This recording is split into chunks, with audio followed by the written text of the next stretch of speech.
Hey there, sports history fan. This is Arnie Chapman, aka the Football History Dude, and I'm here to tell you about an awesome way for you to rub elbows with your favorite podcast hosts here on the Sports History Network, while at the same time rooting for your hometown team this upcoming NFL season. You've been hearing all about our partner, Tailgate Fantasy, the past few weeks. Well, dig on this. Tailgate created a special Sports History Network league for our listeners, so we can put the word fan back into fantasy football together. It's free to join, and if you do so before the season kicks off, you'll automatically be entered into a drawing for a free t-shirt from one of our other partners, Home Field Apparel. It's a win-win-win! So hurry up today and head to sportshistorynetwork.com/tailgate for all the details. Again, that's sportshistorynetwork.com/tailgate. Blog Talk Radio.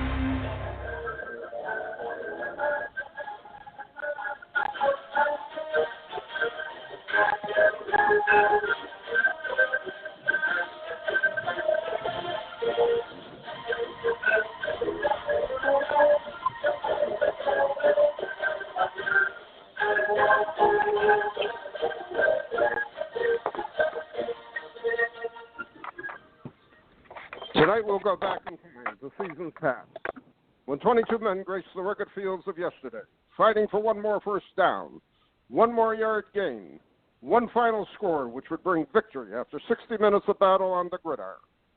Tonight we'll explore the world of Gridiron Greats. Welcome to Gridiron Greats Football History and its Memorabilia on the Gridiron Greats Publishing and Broadcasting Network in conjunction with Swick Enterprises.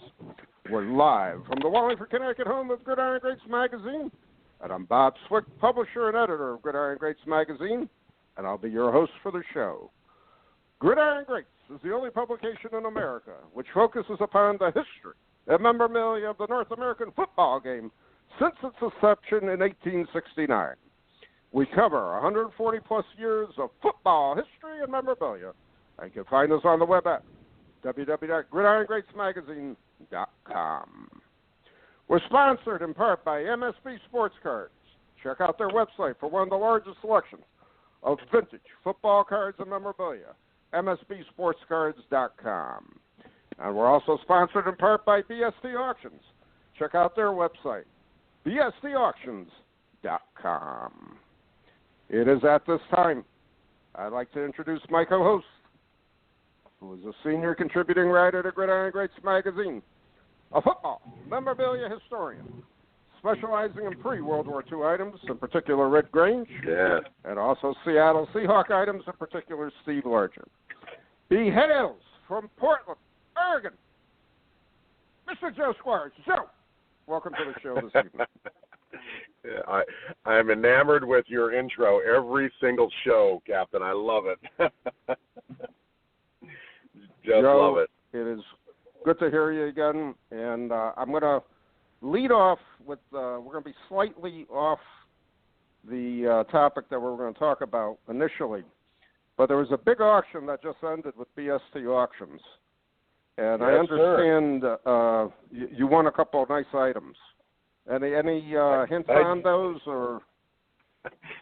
I did. Thank you. I was going to bring this up a little bit too, because I was kind of excited. There's, I don't know if I've mentioned this, but I have one of those pipe dreams that I'm going to collect every program and every ticket stub from every game Red Grange ever played. You've mentioned that in the past. I know. Yeah. Yeah, that seems very far away. And I have a spreadsheet and, where the game was played. And, and every once in a while I'll find a different game and throw it up there. I mean, I'm not even close right now. I'm in his college days, before there was barnstorming. I mean, that's pretty easy to define. But, there's all the barnstorming in the professionals, especially when he was with the Yankees. It's hard to track some of that. And, so it's kind of fun. And I picked up 3 programs in the BST auctions that ended on Sunday. And, and I was just happy to get them. It's just, every time you pick up a couple of them, it's kind of fun. And all 3 were from his Yankees days. when he started the New York Yankees with Cash and Kerry Pyle, old CC, and one of them I think is the first ever game by the New York Yankees. The homework I did on it. I was going to say that program, from what I've looked at and what I try to do a little quick research on it, I do believe that is the first program ever in their history. Yeah. And if so, that has just skyrocketed, in my opinion, the importance of that program to your collection, because that is rare as far as I'm concerned. Absolutely, yeah, Captain. So, I mean, there were two websites that I kind of go to get lists of games, and neither of those two had that game even on the game. It's September 19th, 1926. And the two websites I like going to had September 20th, 1996 as the first New York Yankees game. So there were two websites that didn't even have the game listed, and it was one day before the previously thought of first game ever. So, yeah, I was excited to get it. It's fun, It's been 4 or 5 years since I've discovered a brand new, unique to the hobby Steve Largent card, or a rare back or something like that. So you kind of go through the motions when you're checking eBay and stuff like that for Steve Largent, because you've seen it all. Right. So it's fun to discover these programs, and I like it. We've talked. What do you think the value is? About this. If I ever oh, sorry. Go ahead, Bob. Sorry. No, I was going to say if you look at, and we talked about this on the show several times already, that the historical significance of some of these old programs, which are to me more rare than anything else. I mean, how many actually survived from 1926, almost 100 years? I mean, it's incredible. To me, they're incredible pieces of history. Well, and one of the things I track is the attendance to a game. I mean, if 19,000 people went to a game, then odds are, versus like one of the number one tickets I have is his last game in college ever played versus Ohio. I mean, I probably have 13 of those ticket stubs, and it's kind of fun to look at all the seats and where people were sitting. I have 2 ticket stubs from that game that were side by side from each other. So obviously they went as a couple because I bought it, together. But I've got another one where the guy was 2 rows and 1 seat over from another ticket stub I have, and it's just kind of fun, to think about that. Definitely. But, 60,000 people attended that game, so tickets are pretty easy. If 19,000 people attend a game, it's just a lot rarer. So it's kind of fun, Right. I'll tell you, it's an incredible collection you're developing there. But we're going to get back a little on track of what we decided we were going to talk about tonight, and that's the very historical 1955 Topps All-American set, 100-card set. I finished that set probably in the early 90s. I obviously needed the classic card, which was the 4 Horsemen, and again, because of condition not being overly a big concern to me, I got a lesser grade one to finish the set. But I always liked the set, and then the 5th, that's one of the 3 favorite sets that I have there. Give me some feedback on your set. I know you like that set, and I know we've talked about it, we've talked about it together, but let's fill in our audience on it. Absolutely. 55 Topps All-American. It's, it was on the, it was as Topps was trying to ace out Bowman, and kind of, usurp them from their control on the sports card. I mean, so there's no Topps from, I mean, what is the last? 51 Topps Magic, trying to get in. Yeah. Magic, yeah. So Bowman had all the licensing, for the NFL. So, Topps did a college and, and kind of, previous history series. So if you notice, I mean, it's pretty easy to notice in there, most of the players are, retired, college days, 4 Horsemen. Obviously no one's got, license on that. I mean, so that was Topps attempting to just steal market share from Bowman. And Right. You know, they knew Bowman was in financial trouble. You know, more and more cards started going into the nickel pack for Bowman, you know, in 1955, and Topps rushed to get this to market, and it worked. There's no 1956 Bowman set. You know, so Topps took a hit on this set, and it knocked Bowman out of business. And then in 1956, there's one set, and it's Topps. So I kind of like that, you know, that aspect of it. But as far as, you know, the historical significance of it, you know, it's kind of a shame that, like, Don Hudson's rookie card is in there because, you know, Don Hudson should have a Chickle card. You know, so I mean, I don't know if I'd call it historically significant, but it's significant in that manner of it got Topps into the industry, and Topps dominated for the next, you know, 40 years, all the way up to 1989 probably. Right. So well, again, don't forget. I would say it's significant in that manner. In the 60s, you still had to deal with Fleer, and you had to deal with Philadelphia.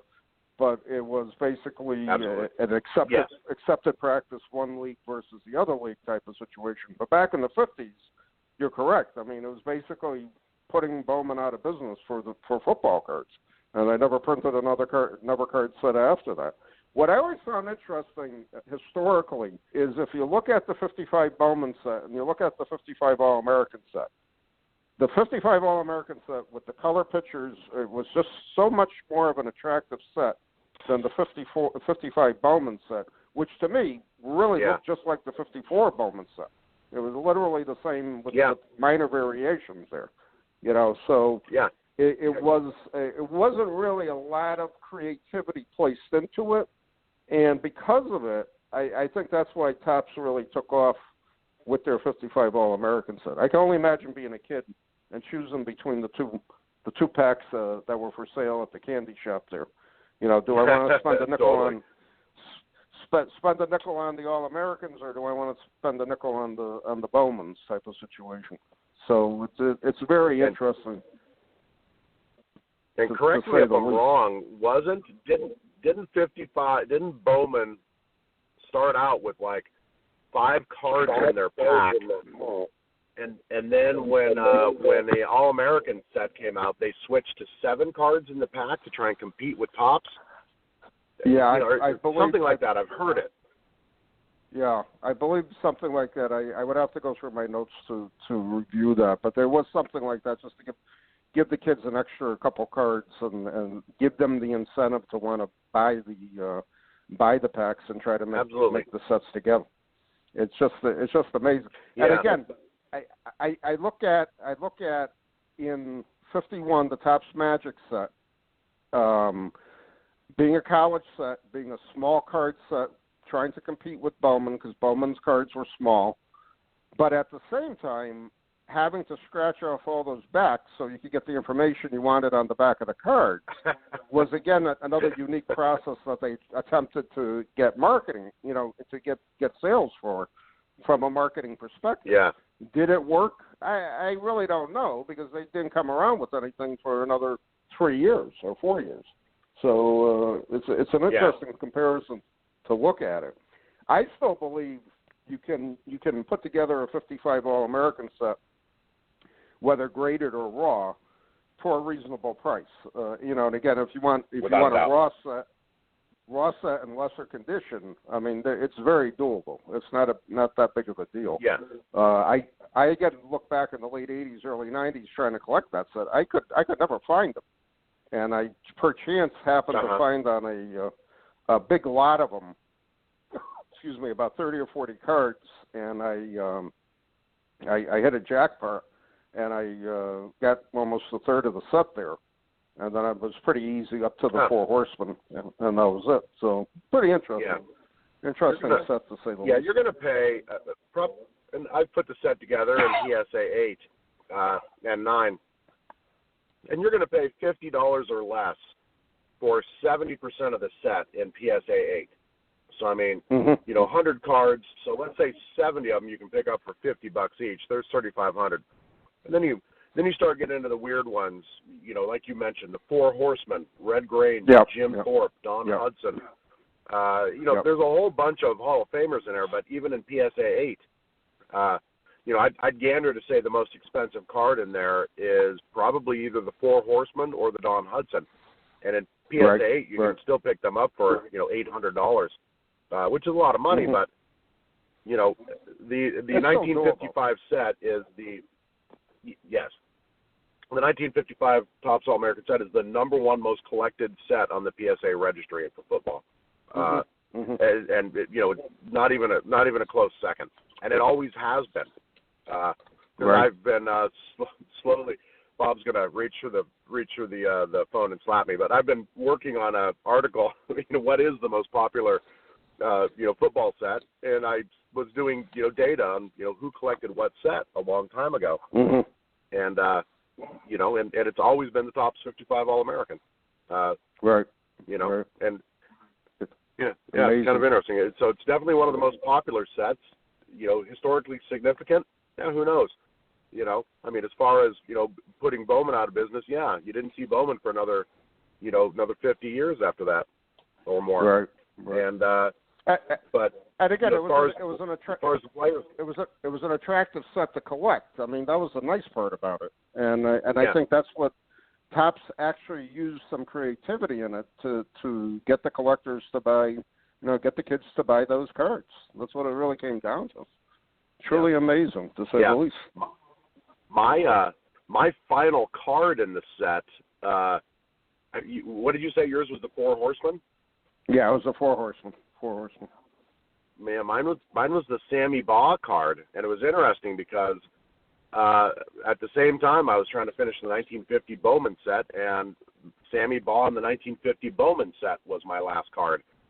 Trying to wonder if there was some Sammy Baugh collector out there that's the equivalent of me and Steve Largent, that was out there hoarding up all the Sammy Baughs because just had a hard time finding them. Quite possible. But, well, again, any of our listeners out there thinking about a new set to collect, by all means, pursue the 55 All-American set. It's affordable and it's a nice historical set. Yep. And do you remember the massive, wax pack find that happened probably 6 years ago? Forget the guy's name, but his uncle worked for Topps as a salesman, and he brought home cases of this, and suddenly, a PSA 9 and 55 Topps All-American was pretty rare, and suddenly there were a bunch of PSA 10s hitting the market, and this guy dropped the mic on this set, and it's kind of amazing. There are probably 20 people on the PSA registries with an all PSA 8 1955 set. It's wow. If you want to break the top 10, you got to be putting this thing together in nines and 8s. So all right. Yeah. At this time, I'd like to welcome our special guest. He was a Trumbull, Connecticut High School All-State tackle in 1977 and was a unanimous All-Ivy League tackle in 1981. He played on 3 Ivy League championships with Yale from 1979 to 1981. He was featured in the spring issue of Gridiron Greats magazine with a tribute on his playing days with Yale's legendary coach, Carm Koza. I'd like to welcome to the show this evening, Mr. Sid Mahaley. Sid, welcome to the show. Thank you, Bob, and good to be here. Thank you for inviting me. Appreciate it. You're quite welcome. I got a lot of great comments on the article in the spring issue of Gridiron Greats magazine, and I'm going to lead off by asking you, you were a unanimous All-Ivy League tackle in 1981, and you won 3 Ivy League championships with Yale from 79, 80, and 81.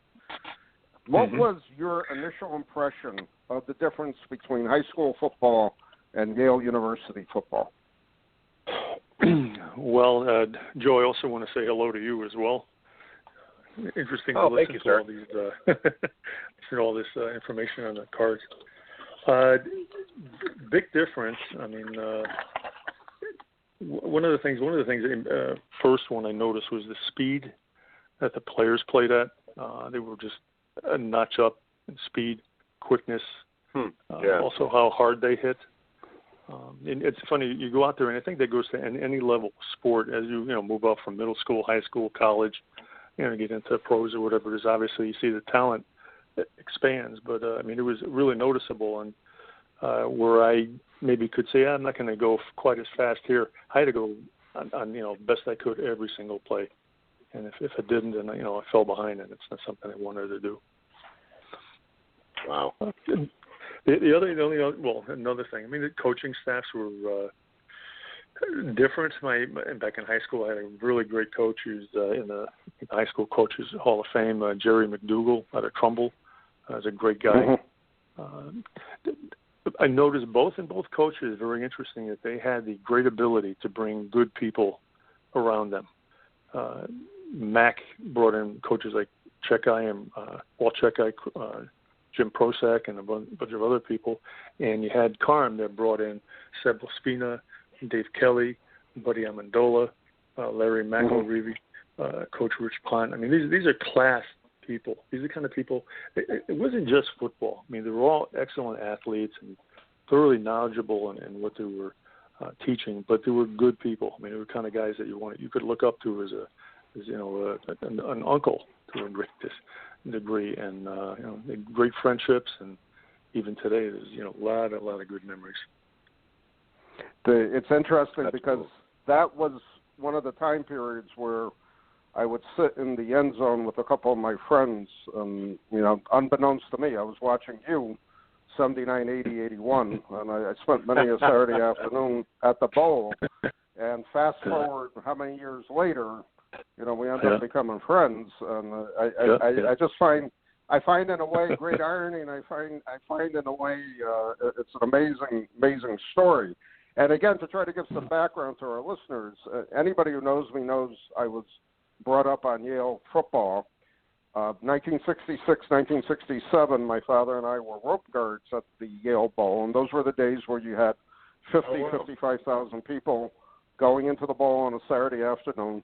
I still distinctly remember the first game I went with my father, and I can picture him in his white Oxford shirt with a very narrow tie on and his top hat, and he basically said to me, "You hold on to my hand and don't let go of me whatsoever." And he grabbed my hand as we're walking from the car to get into the bowl, and I'm, being about 7 years old at the time, I'm just in awe. I never saw this many people at once in my life. So I'm just looking around, and I again remember the gentleman who ran the rope guards. We had to go into a little meeting room. He gave us the instructions. We had to wear these little tags, and he told my father, "Make sure your son, stays right by your side." And he said, "No problem." And then that first game, I still remember again, a memory. We had to sit where the rope separated the general admission to the box seats in the bowl at the time. And they still did it to a certain degree as the years went on. I still remember two students trying to cross. My father, a man of few words, got up. He pointed his finger and he yelled at the top of his lungs, "You, get away from this. Get back to your seats." Those two guys turned right around and immediately went back to their seats. No questions asked whatsoever. It's something that's such a lasting impression in my mind. I see it like it was yesterday. So anyways, I was brought up on Yale football, and again, I could really appreciate what you're saying about their coaching staff, because they've had some great coaches over the years.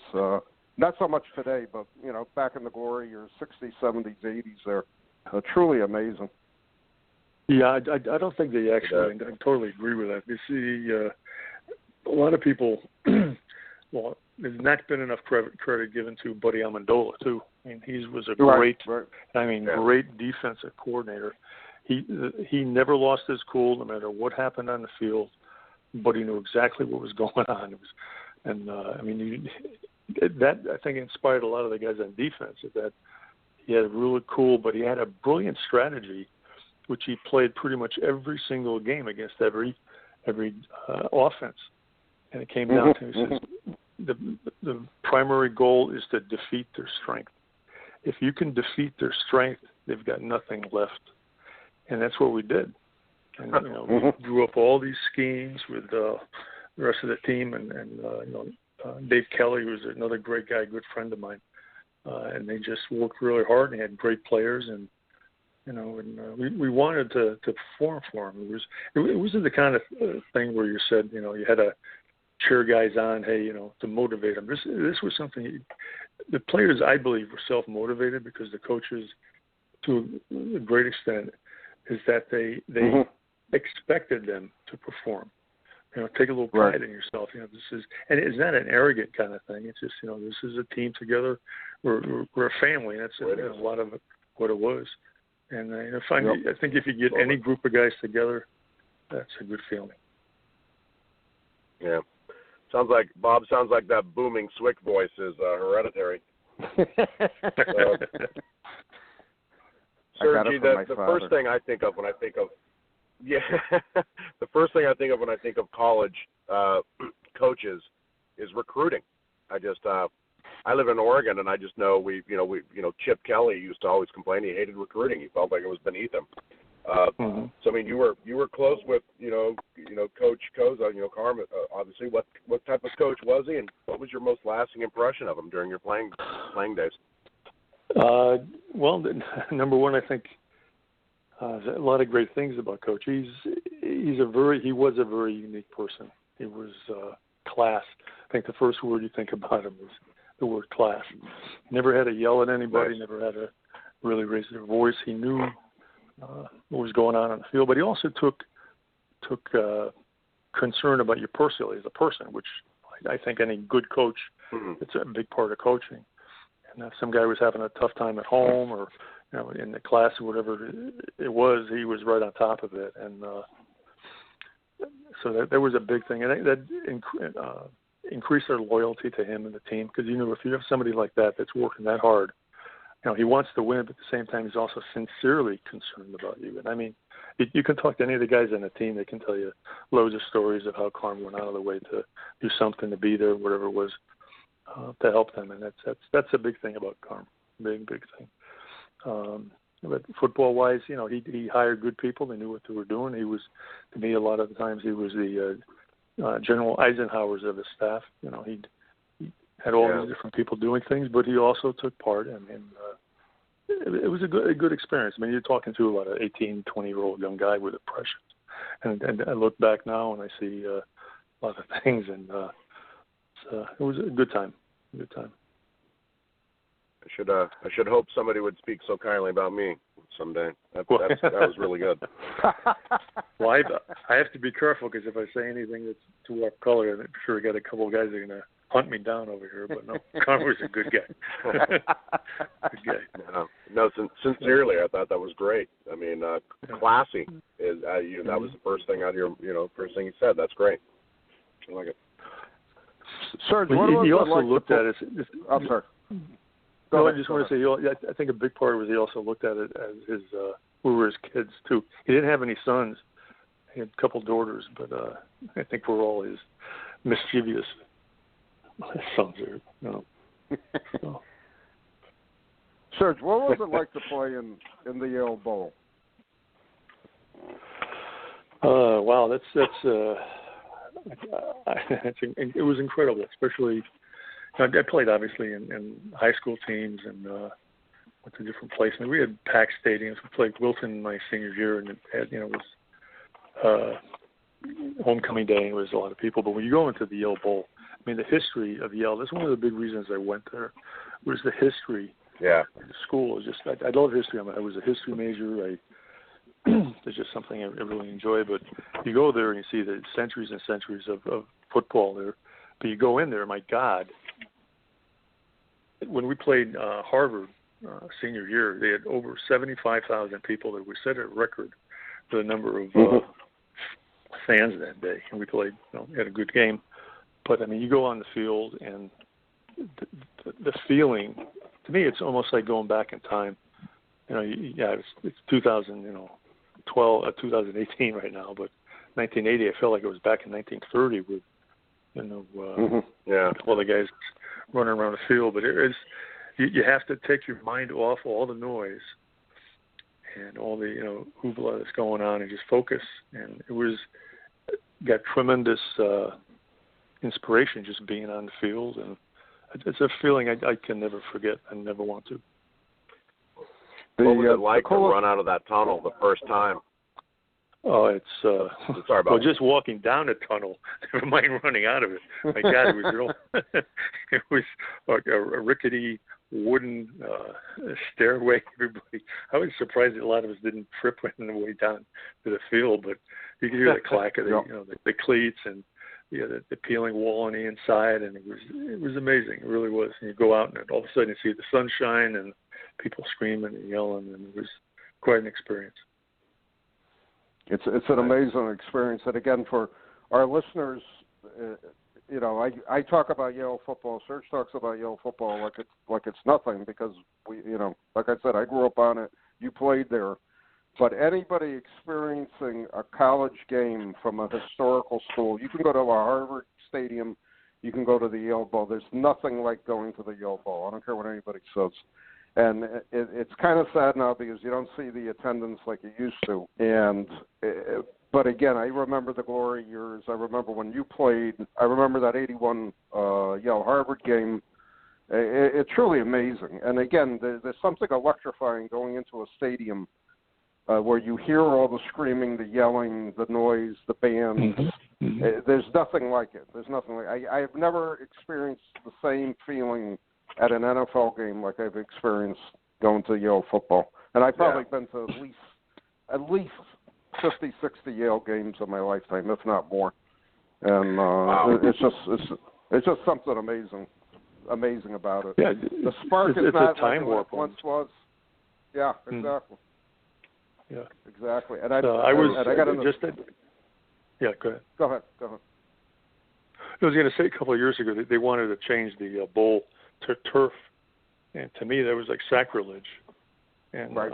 I'm a defensive lineman, so I like mud and blood and rain, snow. I don't care what it is.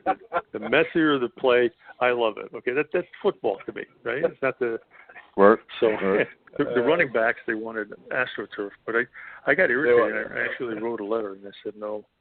And I don't know if it's from me, but they ended up keeping it, which I think is important. Yeah. I remember you wrote an article to the New Haven Register about it. Yeah. It's amazing. I don't know why they would want to convert it like that, but the history. I think they were trying to expand space. So, yeah. Yeah, exactly. So, Sergio, obviously, Bob and I are, we collect football cards and football memorabilia. I was talking about programs and ticket stubs, prior to the show. Do you collect anything, and did you keep any memorabilia from your playing days? Yeah, I have collected cards and other things in the past, and I have traded away cards. I wish I didn't, but what I have kept pretty much are the programs for a lot of the games, and some of the things that they gave you. Yeah, I have 3 of the championship rings consecutive. It's only second time in the history of Yale that Yale football team won 3 consecutive Ivy League championships. I'll give you a little. I had watches, but I'm not quite sure where they are. Just the little things. But yeah, I have that. That's for sure. Those sound like pretty big things. Well, yeah, I know they bring obviously a lot of memories and have a lot of meaning to them. My son, when his name was Zach, and he played football in college, and he kept saying, "Dad, I got to get a ring. I got to get a ring. I got to get a ring." So Zach, you got to graduate college. Never mind the ring, which he did. He did fine. He's actually a high school football coach right now for Nanawan High School. And we're very proud of him. Yeah, he's got a good team up there too. It's nice to see that connection at the same time. The other thing I lost my train of thought. You're talking about the rings.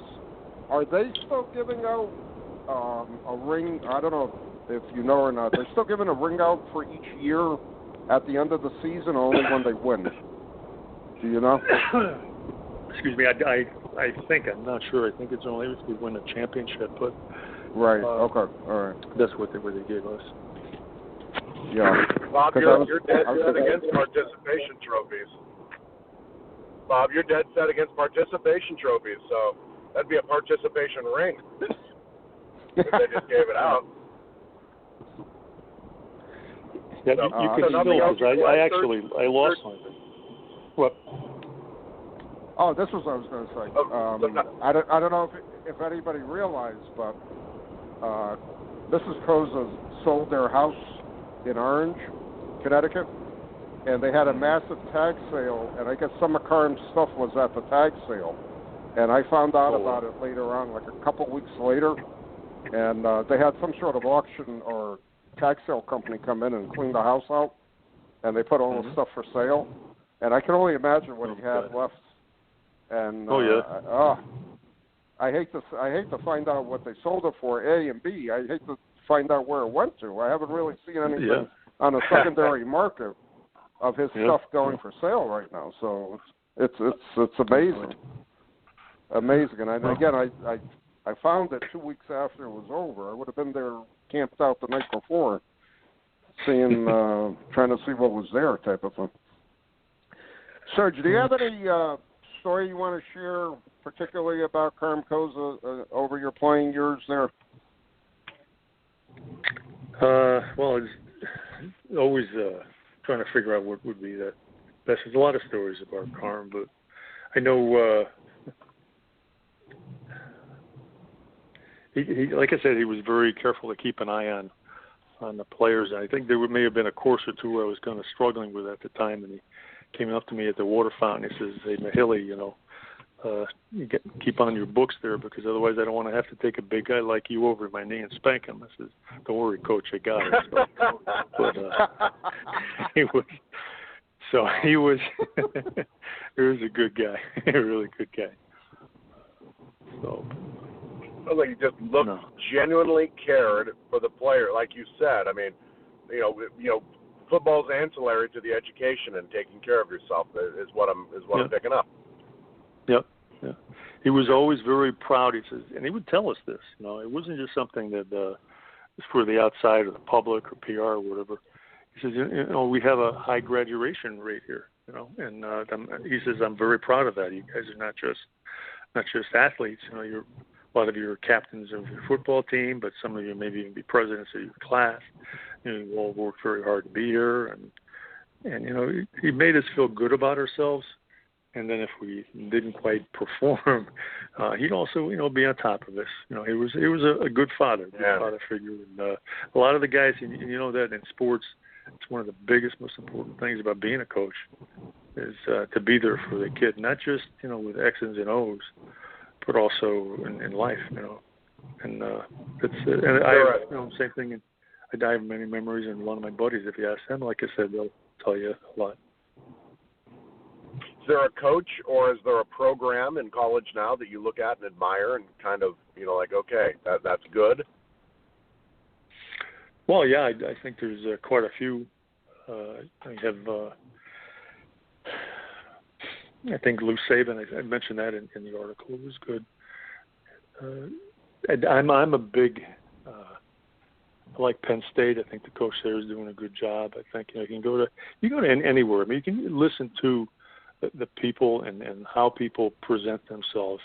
Because I talked to a lot of coaches who were trying to sell something rather than just talk to you. And there's a lot of good out there, obviously. I think so. And I think he was well known for that too. That he did present himself as being first and foremost professional in all aspects of his life, and number two, he cared about his players. He cared about his team. He cared about Yale football. He was Yale football. Yeah. And at the end of his career, I never liked what happened because it was, a whole new dawning, a new age, and he knew things were not that great on the field, but he had a limited roster to work with, for lack of a better way of explaining it. And I think that was the time Yale dropped the division, so they were they went down to Division II, and no more scholarships, and it's a tougher situation there. And I don't think that was they also really lost good. Buddy too. They also lost Buddy Amendola. He went on to coach his own team. I forget where, but I'm telling you, Buddy was he was a big part of that, and it's tough to, they say he didn't have to change Coca-Cola. The recipe was pretty good, and he leaves that's what happened there too. So. Exactly. Can you expand a little, Serge? Can you expand a little on that sure. story you talked about in the magazine about where was it at Maury's in New Haven? Oh boy, that's a classic story. That was a Rudy's. That was Rudy's. And, okay. Right. Yes. Okay. And that was the Yale. I don't know if it is now, but that was the Yale football hangout. And after the game, you went there. You had all the wooden, plate, seats and everything, and you'd have a couple beers, talk, and But I forgot what game it was after one of the championships, and we were all feeling pretty good, And we got out of there. And we're walking through the streets, and like 15, 20 of us were going to, I figured we were going to Yorkside or something, and we get to that area just outside the parking lot around the corner there, and all of a sudden this car comes, and it drives in, it runs right by and almost hits Ernie Pinkston, and Ernie was a couple of years ahead of me.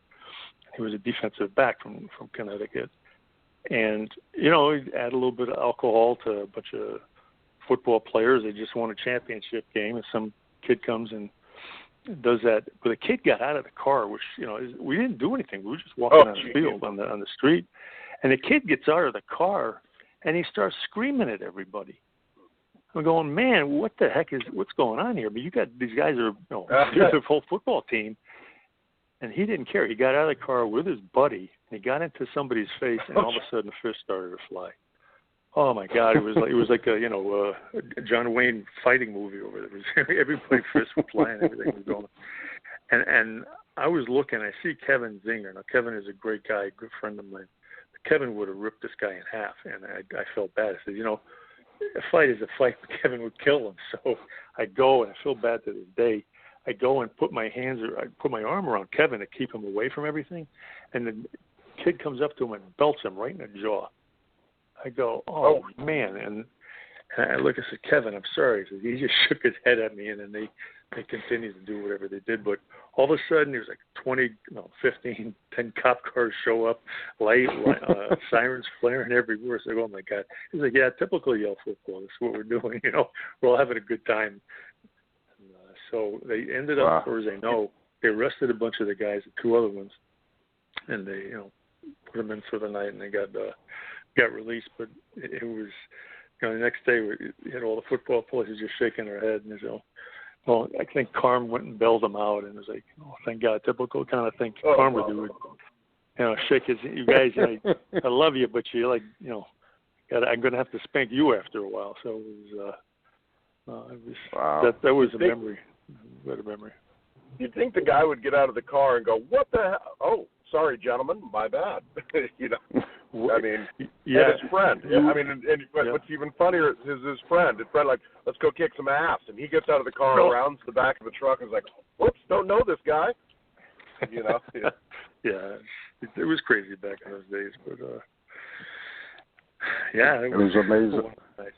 Well, I have to say one of the things about Yale. One thing about the Yale football team is we were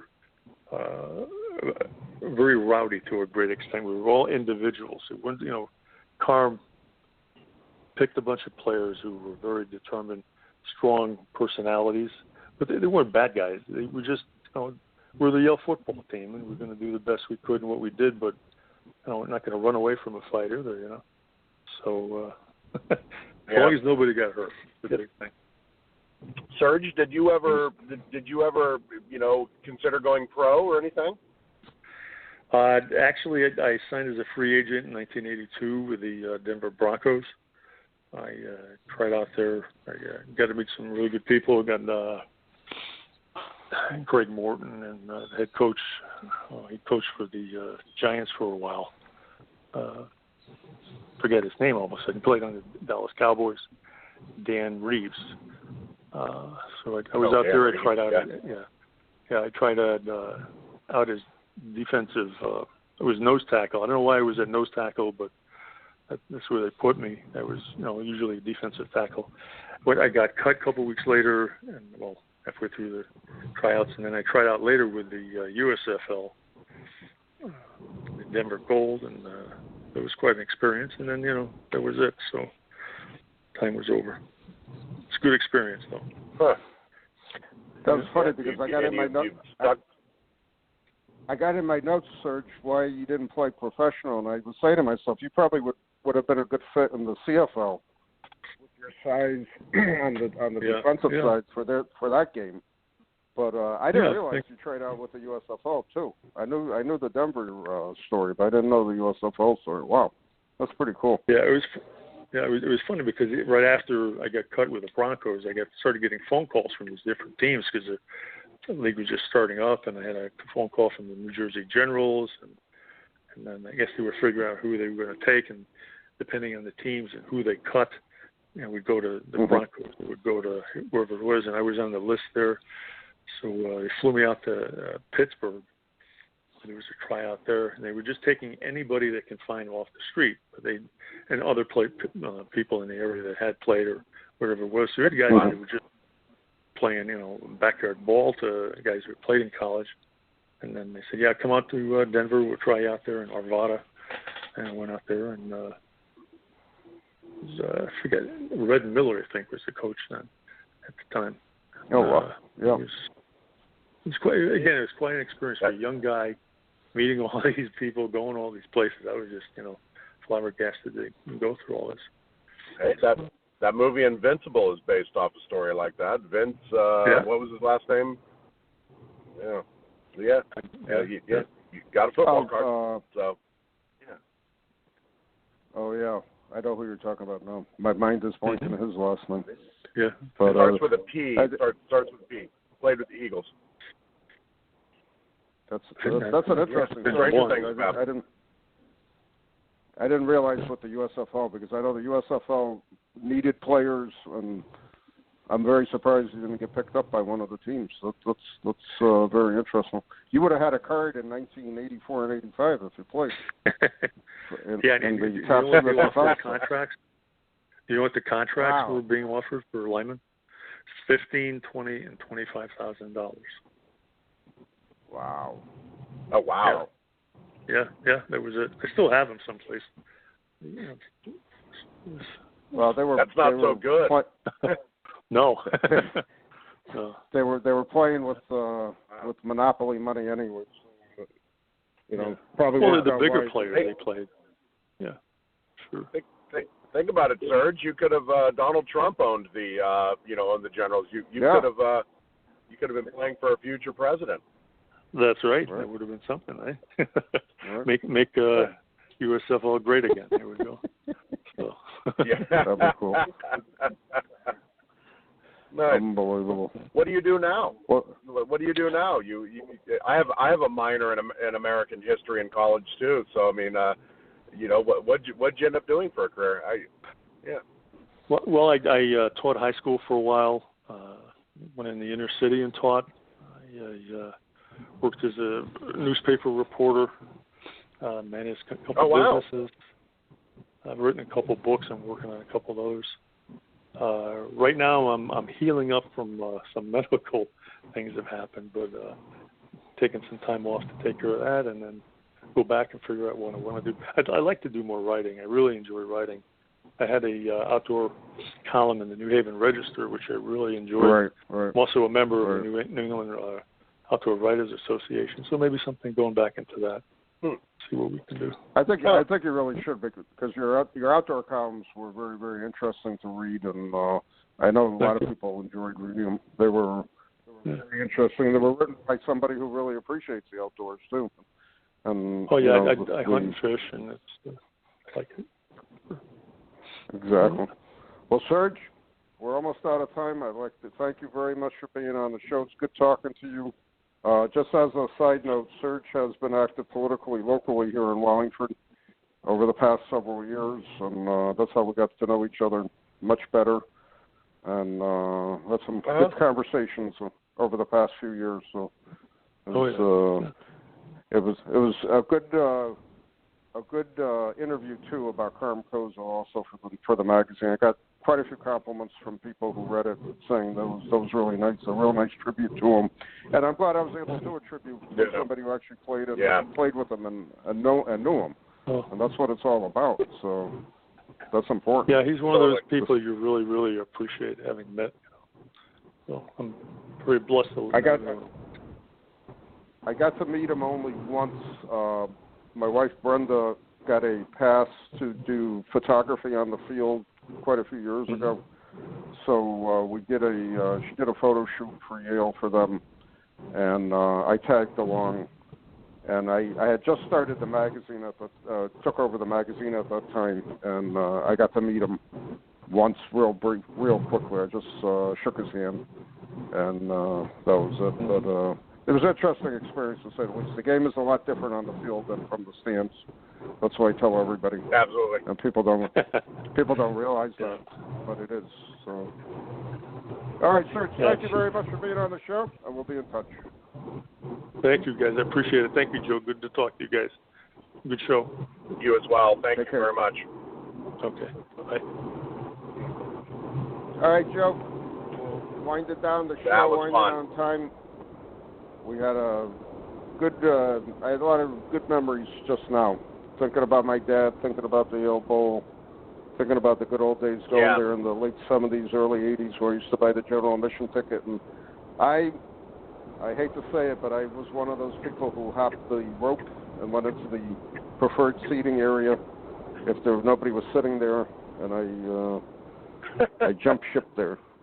And then I also remember your dad would have yelled at you. Yeah, I could hear my father yelling in the background, even though he wasn't there. And at the same time, I remember one of the last games I went with my father was in the late 80s. We went to a Yale-Princeton game, and I remember it was just so bitterly cold there. I felt so sorry for him. But he was a real trooper, and we sat with a bunch of our friends. We were couples at the time, and my dad was there, and he gave a nice history of him going to the bowl over the years. When he was in World War II, we'd come home once in a while on leave. Yale allowed any servicemen in uniform to get into the game for nothing, so he used to, as he said, hop the trolley downtown to Yale Bowl, and then he would go watch the game and then go back downtown, get something to eat, and then he would take the train out that Sunday night and go back to the base type of thing before he got shipped overseas. So that was an interesting time of his life too. But again, the rope guard is by far and wide the lasting memory in my mind. And the sad part about it, I had a handful of programs from those days, and I had a handful of the rope guard, the hang tags for the rope guards, and I don't know where they ended up. I have no clue. So I got to look out for the 66 and 67 Yale football program season. I've always thought about collecting that and collecting some of the games I went to that I unfortunately didn't have the money to buy a program at the time. I just had the money to get the ticket to get in there, and that was it. So it was interesting. You know what's fascinating about this, Captain, is I've taken various sales classes through my life, and there was one sales class that kind of stood out where, they were talking about letting the customer talk. Let the customer do the talking. And the analogy they gave was, if somebody's interviewing Bono on the radio, do you want to hear them tell stories or you want to hear Bono? It's like, well, Bono, of course. It's like, well, then treat that like you're talking to a customer. Just be quiet and let them do the talking. And I've always kind of, you hear me say it all the time. I've got the best seat in the house when it comes to this show because, you've lived a lot of this football history, and hearing you tell your story, intertwined with Serge's story, about you and your dad there, that was one of the best parts of this whole show, and it is kind of fun because every once in a while I take a step back and I'm just like, you are intertwined with football history, Bob. So it's fun. I like it. It's and again, as I get older, I appreciate football history more and more. And again, I'm not looking at the financial value of it too much anymore. I'm just looking at the historical value for most of this stuff. And again, it's something interesting to me, and it's something I've always tried to pass on in the collecting world.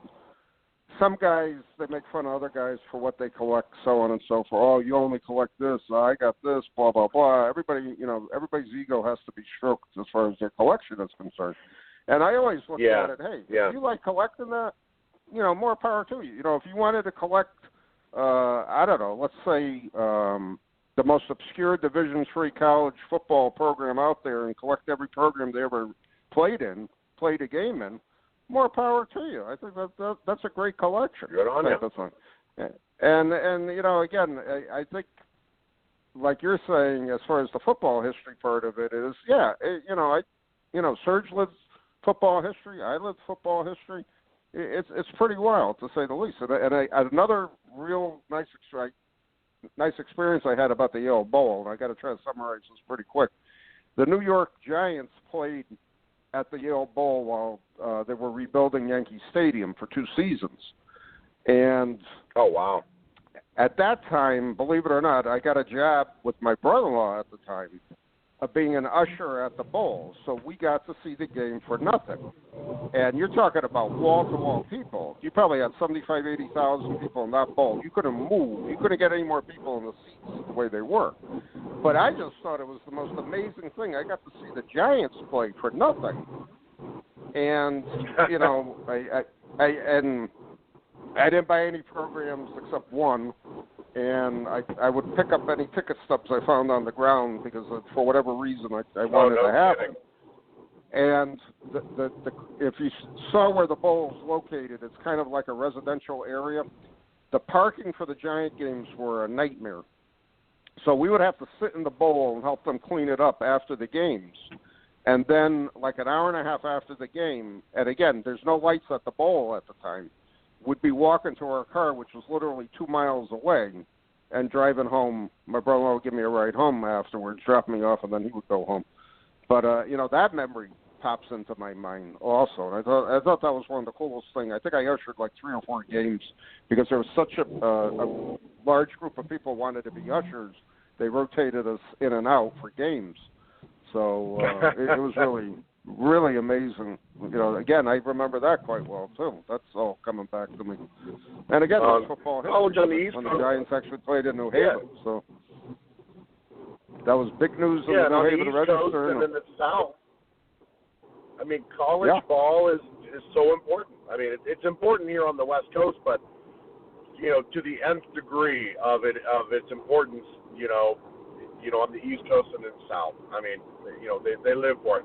A game, you go to a game in Tennessee or a game in Georgia, versus a game at Oregon, and it's night and day.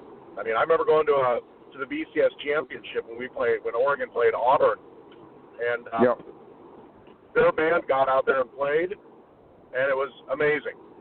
And then our band got out there and played, and it was like, oh boy, the JV team just showed up. It was so apparent. We were outnumbered, 2-1, in fan support. It's just, it's a culture, football, It's amazing. And one other quick story, talking about, the South. Brenda had a boss who graduated from Auburn, big fan of Auburn football. And he says to me, and I'm hopefully this coming season we're going to be able to do it, go down there. He wants me to go to an Auburn-Alabama game, which obviously is it's probably got to be an incredible experience to say the least because of the rivalry between the two teams, so on and so forth. But to me, that's real college football. You know what I mean? It's something you can't compare to anything. It's just the feeling of being there and everything. It's truly amazing. Yeah. I got it. Down to about a minute. I just want to remind everybody we're sponsored by MSB Sports Cards. Please check out their website at msbsportscards.com. And we're also sponsored by BSC Auctions. Check out their website, bscauctions.com also. Joe, wrapping it up. What'd you learn on tonight's show? You learned a lot, I know. Summarize it in 30 seconds. Just classy. I love hearing people compliment, be complimentary like that, because it's just it's so much easier to be kind and gracious than it is the other way around. So no, it was good. That was really cool. I didn't know much about Sergi or Coach Carm prior to this. Yep. So I always do a little bit of homework, before each guest, and it kind of put a smile on my face to read about Coach Carm. I mean, obviously I read the story in the Gridiron, but there's more to the story when you discover you've got to interview somebody. So that was just it was classy. I loved hearing what he said. It was just classy. It was How great. about you, Captain? It was great. Brought back great memories. I got a little misty-eyed, and I'm got to wrap it up here in 10 seconds. It was a great show. Joe will be back. We'll be back in May with a few good shows. Until then, thanks for listening. Thank you. Take it easy, Captain. Hey there, sports history fan. This is Arnie Chapman, a.k.a. the Football History Dude, and I wanted to thank you for stopping by to listen to another episode here on the Sports History Network. Our podcasters are passionate about uncovering and sharing sports stories from yesteryear. And if you didn't know it already, we have over 30 shows across the network covering all sorts of sports history topics. In fact, here's a glimpse into one of our awesome podcasts here on the network. Each week, the official Football Learning Academy podcast will take you deep into the history of pro football through interviews with players, coaches, or administrators in the NFL, as well as interviews with Pro Football Hall of Fame selectors, authors, and historians. You'll learn how the game evolved and important moments that shaped the sport into what it is today. And don't miss the Pro Football History Nugget of the Week. Listen to the official Football Learning Academy podcast on the Sports History Network. How about that? I bet you're super hyped to go listen to that new podcast, right? Well, to learn about this show and all the other podcasts on the network, head over to sportshistorynetwork.com/podcast. Again, that's sportshistorynetwork.com/podcast. Head over there today to find your next favorite sports history podcast.